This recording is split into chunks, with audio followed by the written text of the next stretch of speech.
What if the greatest thing you could give your team isn't a raise? What if it's a pathway to ownership? Most leaders focus on helping people to earn more. Very few focus on helping people build wealth.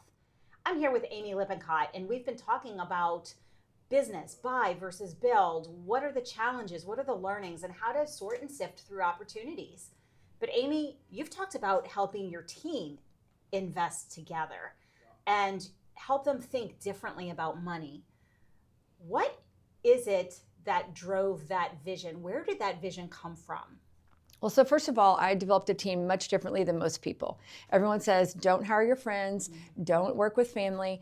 And so I have only added usually people that are my friends or were clients and then become agents on our team. Not always, over the years, 15, 16 years, things have changed a little bit where we've added some different people, but more than likely, they're someone I've known in the past and known their work ethic, known their drive, things like that. So it's always been very successful for us in that manner. And then deciding that it's lonely when you're doing it by yourself, actually. And I'm a very social person. And so doing things together is much more fun, first of all, but it's also more beneficial. It creates employee retention. It creates better teamwork. It creates a better social environment. And everyone loves getting a mailbox check. That's absolutely right. I like mailbox money. Yes. So talk to me a little bit about financial literacy, because when we're hiring, whether we're hiring friends and family and past clients or we're hiring people we don't know, financial literacy is something that is critical for not only for moving into the investment mindset, but for our teams so that we're helping them truly to grow and realize their dreams and their goals. So why is financial literacy important, and where are the key areas that you have found mentoring them in this arena to be the biggest bang for your buck, if you will? So a lot of people come into real estate and think, I'm going to have a closing tomorrow and make 10 grand, or I'm going to make $100,000 this very first year I do it. It's hard. It's a hard business to grow. You have to rely on yourself and rely on your sphere of influence and all those things. So I think when people come and sit down with me, the first thing I say is, do you have 6 months of savings in your bank account right now? Because you could not have a closing for 6 months. I hope you don't. I don't want you to, but you could. And so that's the very first part of literacy teaching right there.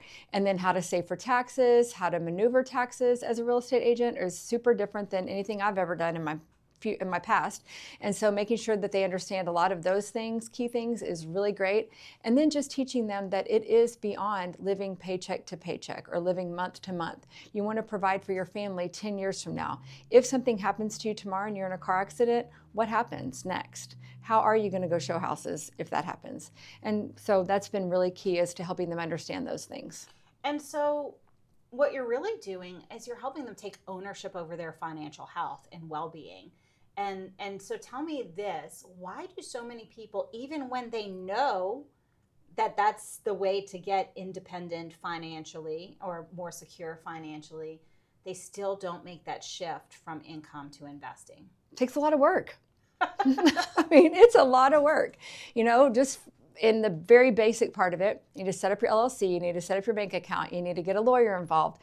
All those things take time, effort, money. And so a lot of people don't want to do all that. It's very time consuming.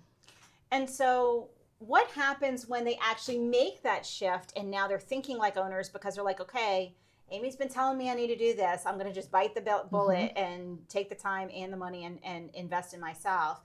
Like, what changes in your team when they make that shift? They're excited. They see the possibility of a different future. They see the possibility of the way things could look in their checkbook and in their family's legacy. And those things have been really, really key to letting people understand this is the next step. Yes, you might invest 10 grand in this, but it's going to provide how much money on your ROI. And so that's been really key for them, is understanding that this is not about today, it is about tomorrow and about the next tomorrows. And so a lot of entrepreneurs are business owners, and really what they are is they've created their own job, right? A lot of people watching may be stuck in that loop where they're founder-centric. I describe it as founder-centric. Businesses are dependent upon the founder, and we can't extricate ourselves because we're afraid to make that hire to replace ourselves. Maybe our value is locked up in the tasks or the production that we do. How have you been able to shift that for yourself and really remove that founder dependency, if you will, And how have you been able to shift that in your teams? Like, how do we make that mindset shift? Because I think that would be really valuable for many of our audience. So first of all, making sure that your team knows that they are owners in their own business and they are a valuable part of your team. But I will say I spent many, many years thinking that it couldn't be done without me, or it couldn't be done as well as I could do it. And so taking that step back and realizing there are better tasks and duties for me as running the team than there are in the daily minutia of it. And I will say that the one best thing I did was hire a business coach, a real estate business coach. And he really coached me through the steps of taking a step back further and further and further. And I will proudly say that this past year we went on a cruise for 17 days, or a whole trip for 17 days. And my team handled it flawlessly, perfectly. I wasn't involved in one problem. It was the best gift they could have ever given me. That's awesome. You know, it's really funny because I work with a lot of startups, a lot of founder-led businesses, a lot of businesses where their founder is looking to exit because maybe they're in their 50s and 60s and they're looking at retirement in the next 3 to 5 years. And the hardest thing for them to do is to let go. Mm-hmm. And so when you said that about your 17, congratulations, that's awesome. Yes. The first homework I give them is plan your 2-week sabbatical. Yes. It has to be in the next 2 months. And what do you need to do to make sure nothing breaks? And they do exactly that. They go, takes your breath away. Yeah. And they're like, I can't do that. But the reality is if you don't do it, if you don't bite that bullet and take the initiative and do that little sprint to make sure that you set yourself up for success, and then test it and see what breaks. Because guess what, folks, when you do that the first time, things are not going to go as flawlessly as you think. Absolutely. And if you can only stomach a week, then stomach a week and build up to 2 weeks. But that is what it takes for us to get out of that mindset of, I can do it better, I can do it faster, nobody else can do it with me. Yes, that's the truth. You're entrepreneurs. That's why you own the business. Our teams are not entrepreneurs. They didn't start this up. They work with us and for us. And yes, they take ownership of their own role, but we're the ones who took the risk and did the work. So no one will ever perform the way we perform for our businesses or our investor, whatever we're doing. But 75% is good enough, because what does that free up for you so you could do the higher value tasks? So thank you for sharing that. It's really important, but that mindset, I just really wanted to drive home. It is so important for us as founders to let go. What are you having a hard time letting go now? Because you've been through this, you've been coached through this, and you've lived it. What are you having a hard time letting go right now? You know, if we have an really important client or a really big deal or something like that, it is hard to turn some of that over, especially if they're like a lifetime friend or a lifetime client. It is harder to turn that over and not be like, what are they doing today? What's happening today? What's going on today? But I also know that I have given myself some health issues over the years. And that is from not letting go. And so I've had some really hard conversations with doctors about chill out and what does that look like? And so everyone's chill out is different, but I had to realize what mine was. And mine was letting go of a little bit of control, because as you know, as drivers, control is our thing. Yep, it really is. And you know, as high performers, it's our thing too. And folks, if you're listening to this and you're seeing yourself, listen, I was there. I still am there. Every time I'm starting up, I am addicted to startups. I don't recommend this addiction.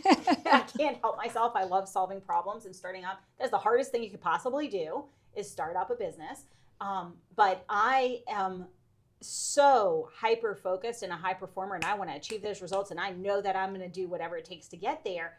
But not necessarily everybody that I've hired has that same drive. I have to take that deep breath, and for me, it's take a deep breath, and I have someone who monitors me, and literally, I can't go to my team and say, why didn't you get this right? I have somebody that I go, I can't believe it. They didn't do this right the first time, or the deadline was yesterday and I still don't have it. And she goes and she smooths it over and has that communication, because what's wrong, like, it's not wrong, but I'm an uber direct, blunt person. And the thing that bothers me the most is perceived incompetence. Don't tell me you're going to do something or be able to do something and then not deliver on that. Correct. And so, but that's a me thing. Right. I had to learn that. We all have that. So I'm giving this example because you heard it from Amy. You're hearing it from me. If you are feeling this, today's the day to say, okay, yes, I hear you, Jen. Yes, I hear you, Amy. I need to let go of something. Absolutely. And I'm going to challenge you to think about that thing that you're micromanaging to the nth degree, the thing that's keeping you up at night, because that's impacting your health. And that's what you need to let go first. And I want you guys to reach out to me, like reach out and let us know, because this has been a great conversation. We want the feedback, like what is it that you're letting go so that we can keep up with that. So Amy, let's go to your team. And you've invested in your team. What is the best investment you made in your team so far?